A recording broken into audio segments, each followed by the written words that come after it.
Podcast designed to help you fall asleep. Find us on snoozecast.com and follow us on social media and wherever you listen to podcasts. Our current goal is to get to 100 written reviews on the podcasts app to help as many new listeners find us as possible. We've made great strides to do this in the last couple months and are now at over 70 written reviews from the US version alone. So we're getting close to our goal. If you haven't subscribed and written a review yet, please do.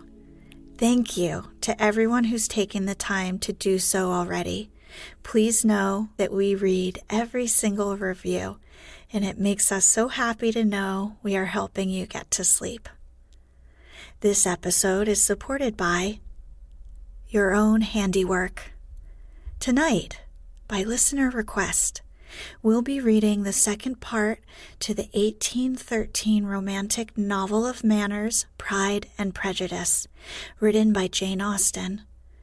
The novel follows Elizabeth Bennet, the dynamic protagonist, who learns about the repercussions of hasty judgments and eventually comes to appreciate the difference between superficial goodness and actual goodness. In the first episode, news that a wealthy young gentleman named Charles Bingley has moved in nearby causes a stir among the Bennet family. The Bennets have 5 unmarried daughters, so are eager to matchmake with the stranger. The daughters attend a ball, also attended by Bingley, along with a friend of Bingley named Darcy. The impression others get of Bingley at the ball is charm, and of Darcy, rude and snobbish. We will pick up with the daughters coming home to tell their father about the evening.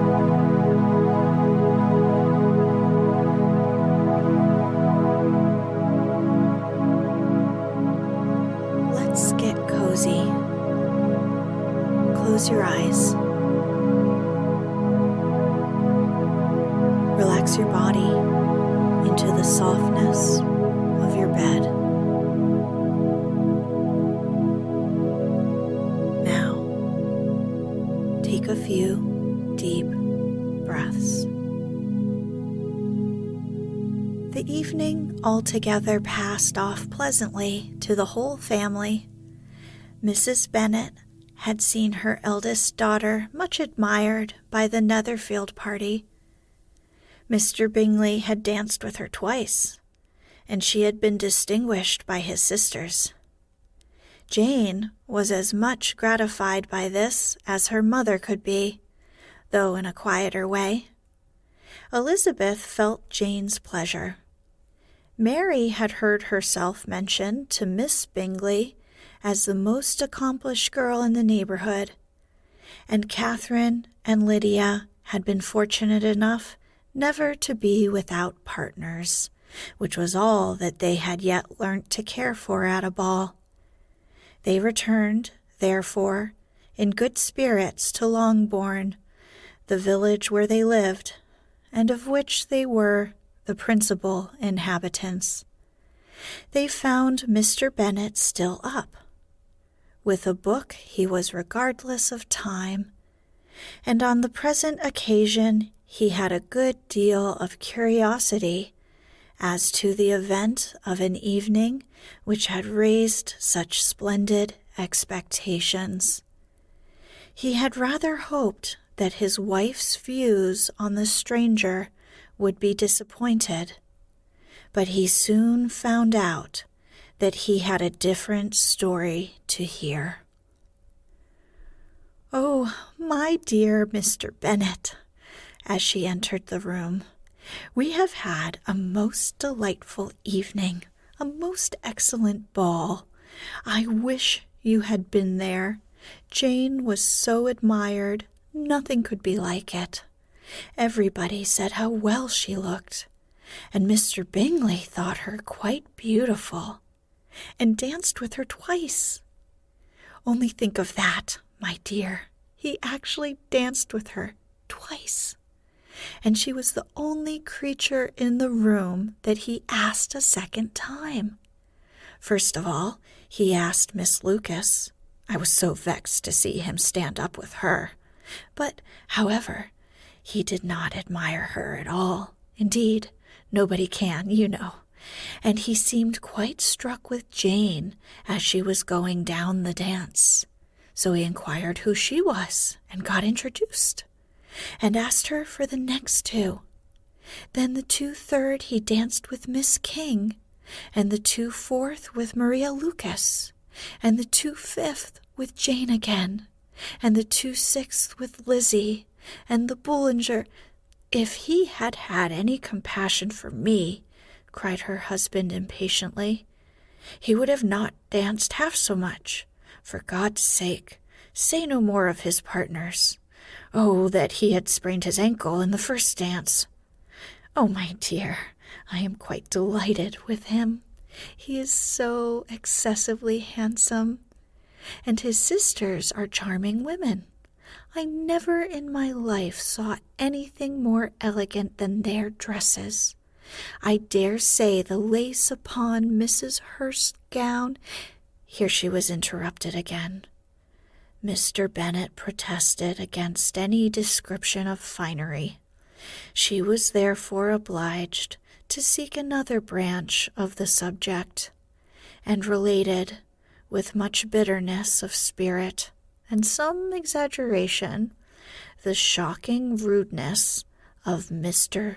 Darcy. "But I can assure you," she added, "that Lizzie does not lose much by not suiting his fancy, for he is most disagreeable and horrid man, not at all worth pleasing, so high and so conceited that there was no enduring him.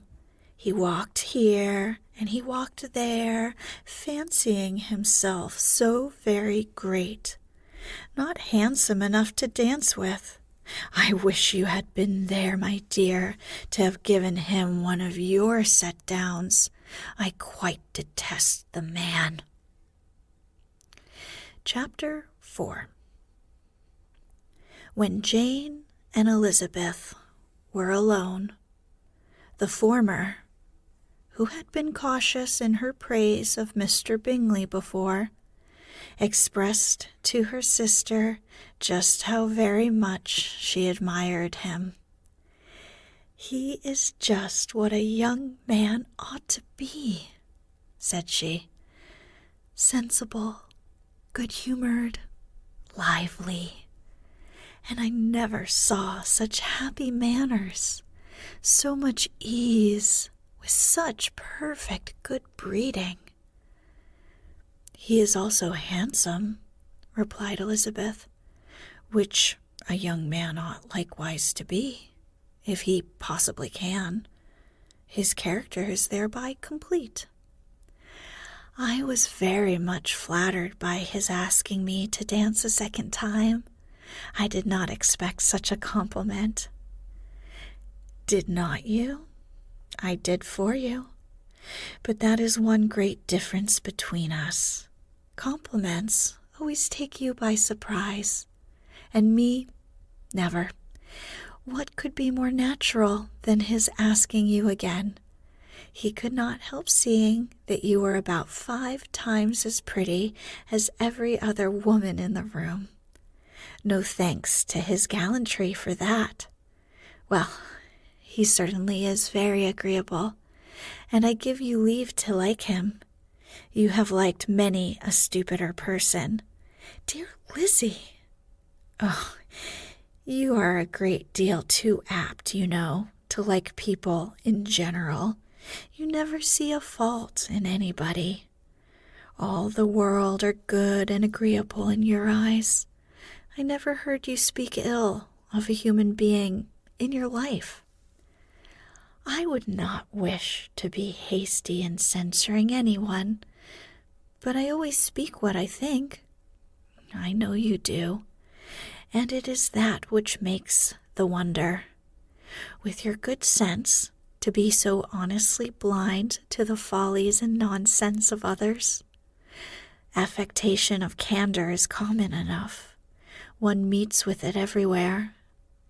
But to be candid without ostentation or design, to take the good of everybody's character and make it still better, and say nothing of the bad, belongs to you alone. And so you like this man's sisters, too, do you? Their manners are not equal to his. Certainly not, at first, but they are very pleasing women when you converse with them. Miss Bingley is to live with her brother and keep his house, and I am much mistaken if we shall not find a very charming neighbor in her. Elizabeth listened in silence, but was not convinced.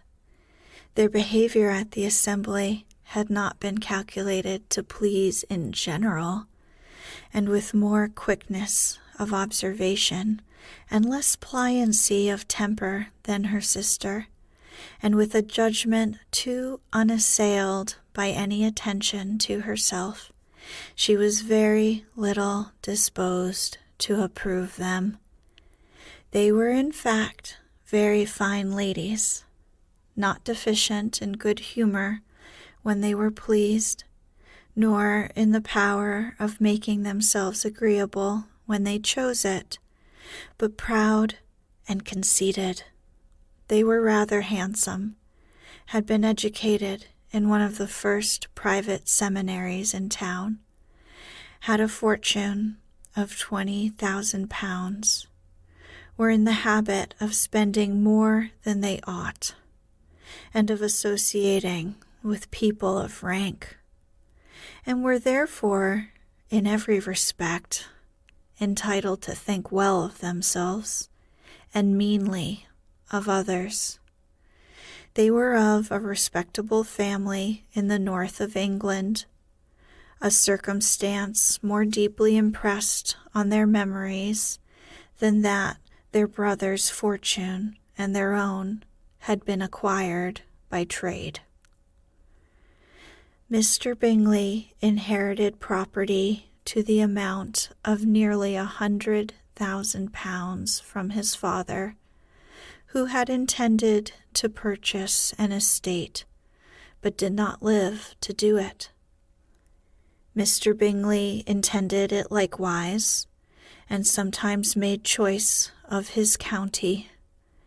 But as he was now provided with a good house and the liberty of a manor, it was doubtful to many of those who best knew the easiness of his temper, whether he might not spend the remainder of his days at Netherfield, and leave the next generation to purchase.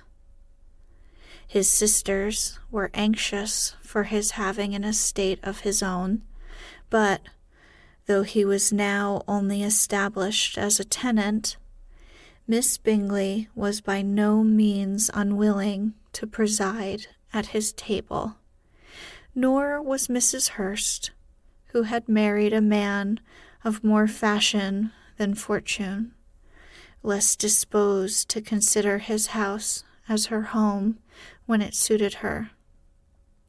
Mr. Bingley had not been of age 2 years when he was tempted by an accidental recommendation to look at Netherfield House. He did look at it, and into it for half an hour, was pleased with the situation and the principal rooms, satisfied with what the owner said in its praise, and took it immediately. Between him and Darcy there was a very steady friendship, in spite of the great opposition of character. Bingley was endeared to Darcy by the easiness, openness, and ductility of his temper, though no disposition could offer a greater contrast to his own, and though with his own he never appeared dissatisfied. On the strength of Darcy's record, Bingley had the firmest reliance, and of his judgment the highest opinion. In understanding, Darcy was the superior. Bingley was by no means deficient, but Darcy was clever. He was at the same time haughty, reserved, and fastidious, and his manners, though well-bred, were not inviting. In that respect, his friend had greatly the advantage. Bingley was sure of being liked wherever he appeared. Darcy was continually giving offense. The manner in which they spoke of the Meryton assembly was sufficiently characteristic. Bingley had never met with more pleasant people or prettier girls in his life. Everybody had been most kind and attentive to him. There had been no formality, no stiffness. He had soon felt acquainted with all the room, and as to Miss Bennet, he could not conceive an angel more beautiful. Darcy, on the contrary, had seen a collection of people in whom there was little beauty and no fashion, for none of whom he had felt the smallest interest, and from none received either attention or pleasure. Miss Bennet he acknowledged to be pretty, but she smiled too much.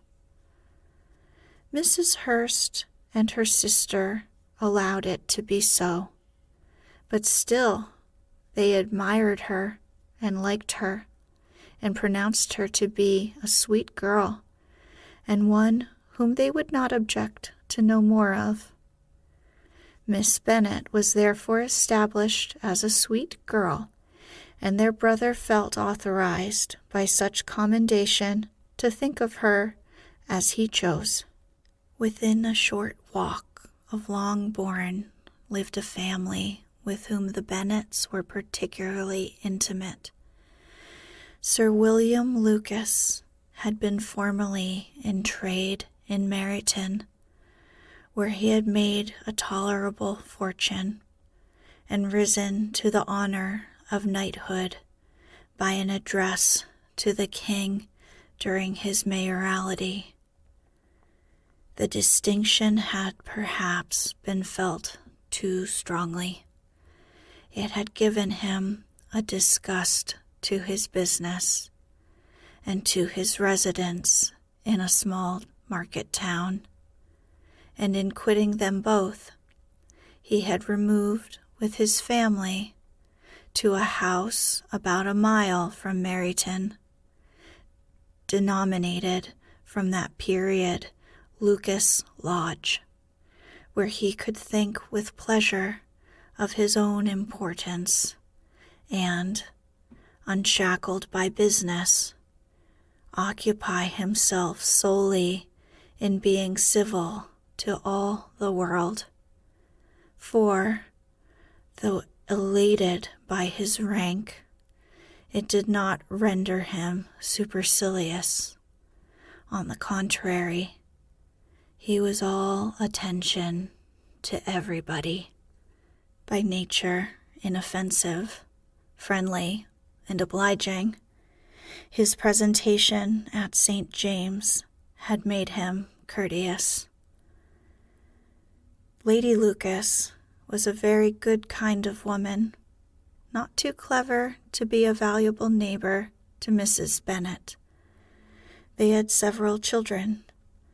The eldest of them, a sensible, intelligent young woman, about 27, was Elizabeth's intimate friend.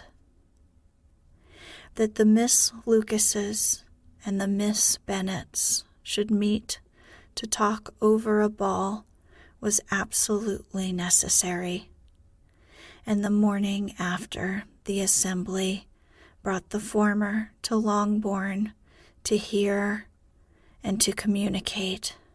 "You began the evening well, Charlotte," said Mrs. Bennet with civil self-command to Miss Lucas. "You were Mr. Bingley's first choice." "Yes, but he seemed to like his second better." "Oh, you mean Jane.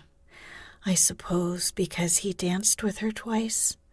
To be sure, that did seem as if he admired her. Indeed, I rather believe he did. I heard something about it, but I hardly know what. Something about Mr. Robinson." "Perhaps you mean what I overheard between him and Mr. Robinson. Did not I mention it to you? Mr. Robinson's asking him how he liked our Meryton assemblies, and whether he did not think there was a great many pretty women in the room, and which he thought the prettiest, and his answering immediately to the last question, 'Oh, the eldest Miss Bennet, beyond a doubt. There cannot be two opinions on that point.' Upon my word! Well, that is very decided indeed. That does seem as if... But, however, it may all come to nothing, you know. My overhearings were more to the purpose than yours, Eliza," said Charlotte. "Mr. Darcy is not so well worth listening to as his friend, is he? Poor Eliza, to be only just tolerable. I beg you would not put into a Lizzie's head to be vexed by his ill treatment, for he is such a disagreeable man that it would be quite a misfortune to be liked by him. Mrs. Long told me last night that he sat close to her for half an hour without once opening his lips." "Are you quite sure, ma'am? Is not there a little mistake?" said Jane. "I certainly saw Mr. Darcy speaking to her." "Aye, because she asked him at last how he liked Netherfield, and he could not help answering her. But she seemed quite angry at being spoken to." "Miss Bingley told me," said Jane, "that he never speaks much, unless among his intimate acquaintances. With them he is remarkably agreeable." "I do not believe a word of it, my dear. If he had been so very agreeable, he would have talked to Mrs. Long. But I can guess how it was. Everybody says that he is eat up with pride, and I dare say he had heard somehow that Mrs. Long does not keep a carriage, and had come to the ball in a hack chaise. I do not mind his talking to Mrs. Long," said Miss Lucas, "but I wish he had danced with Eliza." "Another time, Lizzie," said her mother. "I would not dance with him if I were you." "I believe, ma'am, I may safely promise you never to dance with him." "His pride," said Miss Lucas, "does not offend me so much as pride often does, because there is an excuse for it. One cannot wonder that so very fine a young man, with family, fortune, everything in his favor, should think highly of himself. If I may so express it, he has a right to be proud." "That is very true," replied Elizabeth, "and I could easily forgive his pride if he had not mortified mine." Pride, observed Mary, who piqued herself upon the solidity of her reflections, is a very common failing, I believe. By all that I have ever read, I am convinced that it is very common indeed, that human nature is particularly prone to it, and that there are very few of us who do not cherish a feeling of self-complacency on the score of some quality or other, real or imaginary. Vanity and pride are different things, though the words are often used synonymously. A person may be proud without being vain. Pride relates more to our opinion of ourselves, vanity to what we would have others think of us.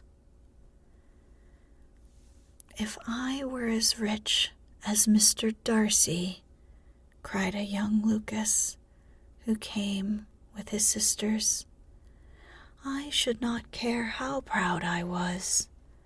I would keep a pack of foxhounds and drink a bottle of wine a day. Then you would drink a great deal more than you ought, said Mrs. Bennet, and if I were to see you at it, I should take away your bottle directly.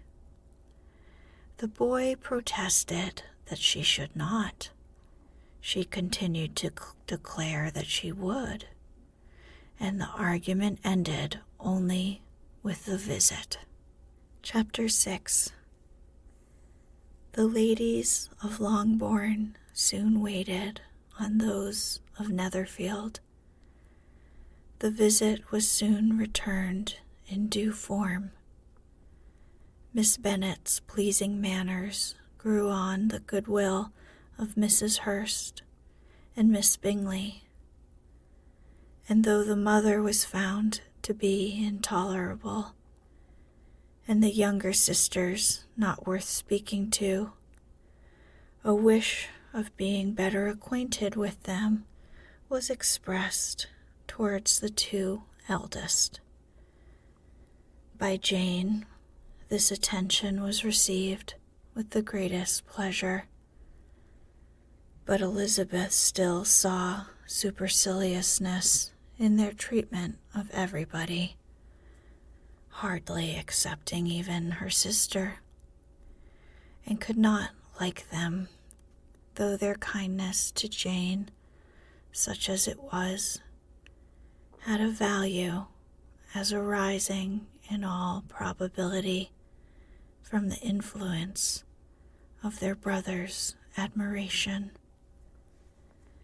It was generally evident whenever they met that he did not admire her, and to her it was equally evident that Jane was yielding to the preference which she had begun to entertain for him from the first, and was in a way to be very much in love. But she considered with pleasure that it was not likely to be discovered by the world in general, since Jane united with great strength of feeling, a composure of temper, and a uniform cheerfulness of manner, which would guard her from the suspicions of the impertinent. She mentioned this to her friend, Miss Lucas. It may perhaps be pleasant, replied Charlotte, to be able to impose on the public in such a case, but it is sometimes a disadvantage to be so very guarded. If a woman conceals her affection with the same skill from the object of it, she may lose the opportunity of fixing him, and it will then be but poor consolation to believe the world equally in the dark. There is so much of gratitude or vanity in almost every attachment that it is not safe to leave any to itself. We can all begin freely. A slight preference is natural enough. But there are very few of us who have heart enough to be really in love without encouragement. In 9 cases out of 10, a woman had better show more affection than she feels. Bingley likes your sister, undoubtedly,